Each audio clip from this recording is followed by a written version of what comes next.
নমস্কার বন্ধুরা, আমি মুক্তা। আমার নতুন একটা ভিডিওতে তোমাদের সকলকে জানাই অনেক স্বাগত আর অনেকটা ভালোবাসা। আশা করব তোমরা সবাই খুব ভালো আছো, আর আমি এই যে আছি মোটামুটি।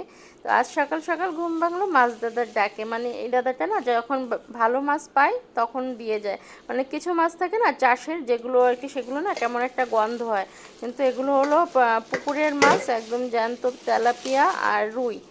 আর আছে একটা কালবাউস, তো দুখানা রুই আর একটা কালবাউস আর এই যে জ্যান্ত তেলাপিয়া, এগুলোই রাখলাম। মাছগুলো না ভীষণ মিষ্টি হয়, দেশি মাছ তো।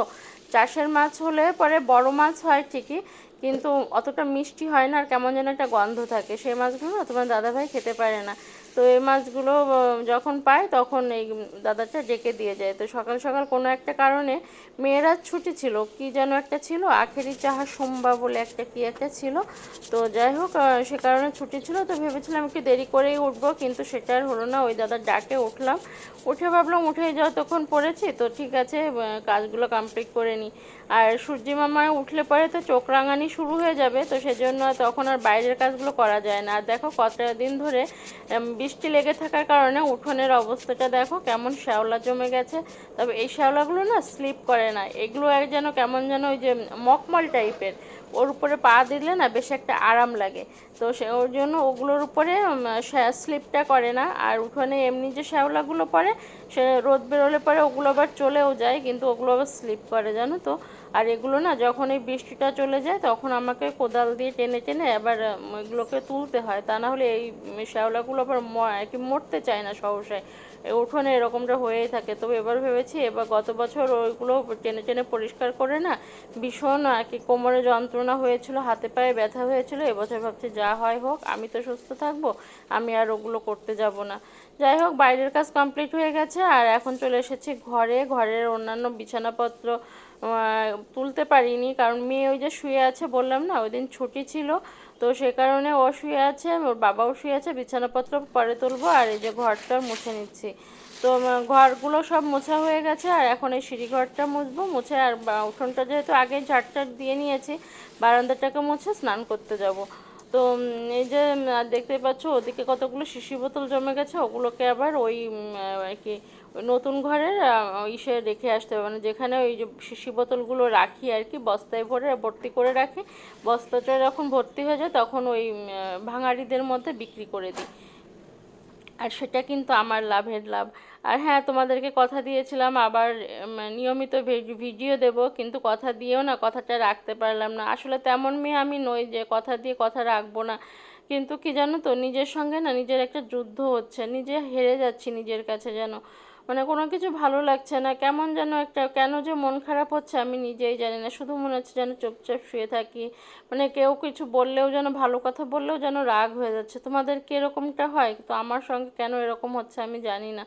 তো যাই হোক, ওই যে মেয়ে ওই দিন ছুটি ছিল বলে তোমার দাদাভাই না মিষ্টি ছাড়া খেতে পারে না। আর আমার তো মানে খেতে ইচ্ছা হলে পরেও সামনে থাকলেও খাওয়ার উপায় নেই। ইদানিং শরীরটা বেশ বেশি করে খারাপ করছে, সুগারটাও বেড়ে গেছে। তো এটা কিন্তু একদিনের ভিডিও না, কয়েকটা দিনের ভিডিও মিলিয়ে তারপর করেছিলাম। তো মেয়ে গেছিলো মিষ্টি আনতে, তো রসগোল্লা আনতে গেল, আর তাই বলে দিয়েছিলাম যে তাহলে হোটেল থেকে ডাল সবজি নিয়ে আসিস, তাহলে সকালের খাবারটা আমাকে আর করতে হবে না, শুধুমাত্র রুটিটা করলেই হয়ে যাবে। তো যাই হোক, সেজন্য মেয়ে ওই মিষ্টি নিয়ে আসলো, আর ওই নিয়ে এসেছিলো হোটেলের সবজি আর ডাল মিলিয়ে একটা করে পরোটা দিয়ে খাওয়ার জন্য। তো পরোটা খেলে তোমার দাদাভাইয়ের আবার গ্যাস হচ্ছে, সে কারণে পরোটাটা আর আনছে না।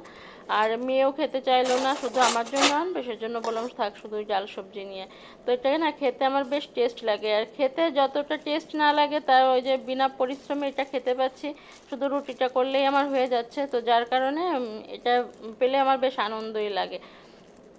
তবে এখন পেঁয়াজ রসুনের দাম তো খুব বেশি, সেজন্য না হোটেলেও রান্নাতে পেঁয়াজ রসুন কমিয়ে দিয়েছে। তো যাই হোক, এই যে মাছ টাছ বলেছিলাম তো কেটে ধুয়ে রেখে গেছিলাম, আর এখন রান্না হচ্ছে। ওই যে কালবাউস মাছটা রেখেছিল ওই মাছটা, এখন ওই মাছ ওটা রান্না করব আলু আর পটল দিয়ে। তো মাছটা না আর কি এমনি যে নরম সেটা না, কিন্তু এই মাছের ধরনটাই একটু নরম, যেন মানে কড়া করে ভাজতে হয়, তা না হলে ঝোলের মধ্যে দিলে না ভেঙে ভেঙে যায়।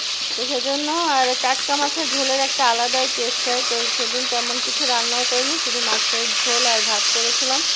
আর কি কিছু করেছিলাম কি জানি, ওই যে বললাম একদিনের ক্লিপ নয়, তো ওদিনকে আর যে আর কি করেছিলাম সেটা আমার ঠিক মনেও পড়ছে না। ও আলু উচ্ছে পেঁয়াজ দিয়ে ভাজা করেছিলাম, পেঁয়াজ দিয়ে আর চিংড়ি মাছ দিয়েছিলাম। চিংড়ি মাছ ছিল ফ্রিজে, বড় চিংড়ি, সেটাকে ইয়ে করে দিয়ে দিয়েছিলাম।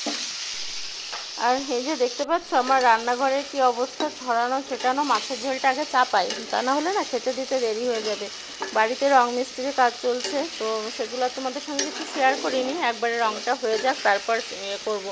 তো ইদানিং বেশ ব্যস্ততার মধ্যে দিয়েও কাটছে, কারণ কি জানো তো, মিস্ত্রি দাদাকে না ইসের মধ্যে খেতে দিতে হয়, দুটোর মধ্যে খেতে দিতে হয়। তো সেজন্য একটু তাড়াহুড়ো করে লেগেই যায় রান্নায়। আর আমার তো যেহেতু একটু রান্না করতে দেরি হয়, সকালে খাওয়া দাওয়া কমপ্লিট করে বেশ খানিকটা দেরি করেই তারপর ইয়ে করি। তো যাই হোক, দুপুরে খাওয়া দাওয়া হয়ে গেছে, তারপর রেস্ট টেস্ট নিয়ে তারপর এলাম রান্নাঘরে। তো এখন সন্ধ্যায় যেসব কাজগুলো থাকে, সন্ধ্যার সঙ্গে চা করা, চায়ের সঙ্গে চায়ের ব্যবস্থাটাই হচ্ছে বড় মুশকিল। রেগুলার যেন দুপুরে খাওয়ার পর একটা চিন্তা বেঁধে যায় যে আজকে চায়ের সঙ্গে চাটা কী হবে। তো যাই হোক, কি আর করার, এই তো।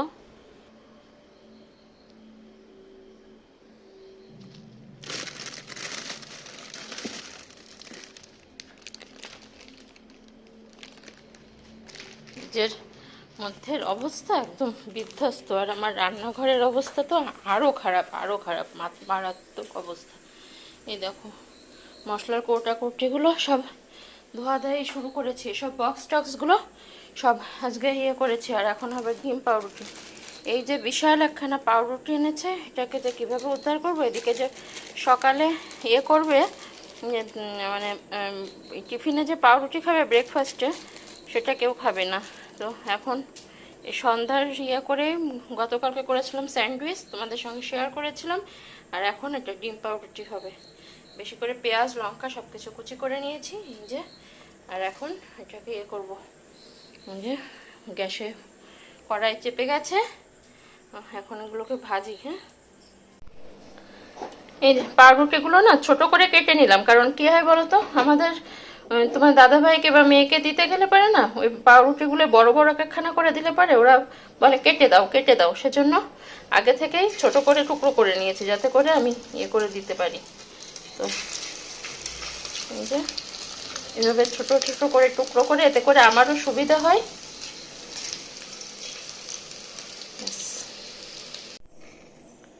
ব্যাস, এক রাউন্ড ভাজা রেডি। এটা তোমার দাদাভাইকে দিয়ে আসি। এই যে টমেটো সস আর চিলি সস আর এই যে ব্রেড পকোড়া। এক একজনের হলো এক এক রকম হাবদার, আর সবটাই মেটাতে হয়। আর তোমার মেয়ে বললো এখন ডিম পাউরুটি খাবে না, আর এই যে সেজন্য বললো আমাকে তুমি যে জ্যামটা করে রেখেছিলে সেই জ্যামটা দাও মাখিয়ে, আমি তাই দিয়ে দুটো ব্রেড খেয়ে নিচ্ছি, আর কিছু করতে হবে না। তো সেজন্য এই যে জ্যামটাকে মাখিয়ে নিলাম, নিয়ে এই যে মহারানীকে এখন এটাই দিয়ে আসি, কি আর করার। ব্যাস, সব কিছু একদম পরিষ্কার করে নিয়েছি। আর এই প্লেটটাতে তুমি দাদাভাইকে দিয়েছিলাম, তো ভেবেছি ওটাতে আমি নিয়ে নেব, নিয়ে খেয়ে দিয়ে নেবো, তাহলে আর এক্সট্রা বাসন মাজতে হবে না। অলরেডি এতগুলো বাসন পড়ে গেছে। আর এই যে এই শাকটাকে উঠাতে বাকি আছে, এটা হলো কলমির শাক। এই শাকটাকে আমি কিনে নিয়ে এসেছিলাম, একটুখানি বেরিয়েছিলাম, ডক্টর দেখানো ছিল, দেখে আসার পথে কলমির শাক দুটো হাঁটি কিনে এনেছিলাম। একটা আজকে রান্না করে খেয়েছি দুপুরে, আর নিয়ে এসেছিলাম আমড়া। এরকম দেখো বড় বড় সাইজের, এরকম আমড়া না আমাদের গাছে হতো এক সময়, কত আমড়া যে লোককে দিয়ে দিয়েছি তার কোনো ঠিক ঠিকানা নেই। আর আজকে সেটাকে 40 টাকা করে কিলো কিনে নিয়ে আসলাম, হাফ কিলো আনলাম 20 টাকা দিয়ে। দুয়াটি শাক 20 টাকা, আর আমড়া কিনলাম হাফ কিলো 20 টাকা। তো এই বাজার করে নিয়ে এসেছিলাম। চলো এটাকে ফ্রিজে তুলি। আর এগুলোকে জ্যামের কৌটা, জ্যামটা প্রায় শেষ, একটুখানি আছে। আর এই সসের বোতলগুলো, চিলি সস টমেটো সস, এগুলোকে তুলে দেব, দিয়ে এবার বসে বসে পায়ের উপর পা তুলে দিয়ে ডিম পাউরুটি খাবো। সব কাজ বাবুরি বাপরে পড়লো, কমপ্লিট করার পর রিল্যাক্স করে কিছু খাওয়ার মতো তৃপ্তি আর কিছুতে নেই, তাই না? চলো।